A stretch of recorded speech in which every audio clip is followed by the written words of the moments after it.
লীলা পুরুষোত্তম শ্রীকৃষ্ণ চতুর্দশ অধ্যায়। শ্রীকৃষ্ণের প্রতি ব্রহ্মার স্তব। ব্রহ্মা বললেন, হে পরমেশ্বর ভগবান, আপনি পরম আরাধ্য। তাই আমি আপনার সন্তুষ্টি বিধানের জন্য আপনার শ্রীপাদপদ্মে আমার প্রণতি এবং স্তুতি নিবেদন করছি। আপনার অঙ্গকান্তি বর্ষার জলভরা মেঘের মতো, তাই আপনার নাম ঘনশ্যাম। আপনি বিদ্যুতের মতো পীত বস্ত্রধারী। আপনি গোপরাজ নন্দের নিত্যপুত্র। আপনার মুখমণ্ডল গুঞ্জা বিরচিত কর্ণভূষণের দ্বারা বিভূষিত এবং মাথায় শিখিপুচ্ছ, মুকুট, বনফুলের মালা, বেত্র, বেণু ইত্যাদির দ্বারা ভূষিত হয়ে আপনার পরম সৌন্দর্য প্রকাশিত হয়েছে। আপনার শ্রীচরণ যুগল অতিশয় কোমল। আমি আপনার স্তব করছি।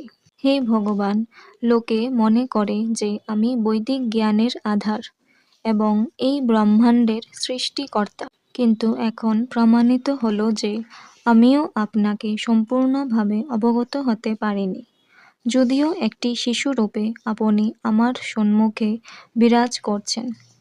আপনি আপনার গোপসখা এবং গোবৎসদের সঙ্গে একজন সাধারণ গ্রাম্য বালকের মতো খেলা করছেন, তা দেখে মনে হয় যেন আপনি যথেষ্ট শিক্ষাও লাভ করেননি।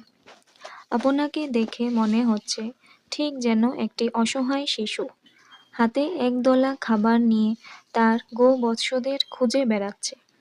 কিন্তু তা সত্ত্বেও আপনার দেহ এবং আমার দেহের মধ্যে এত গভীর পার্থক্য রয়েছে যে আপনার শক্তির অনুমান পর্যন্ত আমি করতে পারি না। ব্রহ্মসংহিতাতে তার বর্ণনা করে আমি বলেছি যে আপনার শরীর জড় নয়, তা সচ্চিদানন্দময় বিগ্রহ। ব্রহ্মসংহিতায় বর্ণনা করা হয়েছে যে ভগবানের শরীর চিন্ময়। ভগবানের সত্তার সঙ্গে তার দেহের কোনো পার্থক্য নেই। তার শরীরের প্রতিটি অঙ্গই অন্য সব কয়টি ইন্দ্রিয়ের কাজ করতে পারে। তিনি তার হাত দিয়ে দেখতে পারেন, তিনি তার চোখ দিয়ে শুনতে পারেন, তিনি তার পা দিয়ে নৈবেদ্য গ্রহণ করতে পারেন এবং তিনি তার মুখ দিয়ে সৃষ্টি করতে পারেন। ব্রহ্মা বললেন, ভক্তদের কল্যাণের জন্যই আপনি গোপ শিশুরূপে আবির্ভূত হয়েছেন এবং যদিও আমি আপনার গোবৎস এবং সখাদের চুরি করে আপনার শ্রীপাদপদ্মে অপরাধ করেছি, তবুও আমি জানি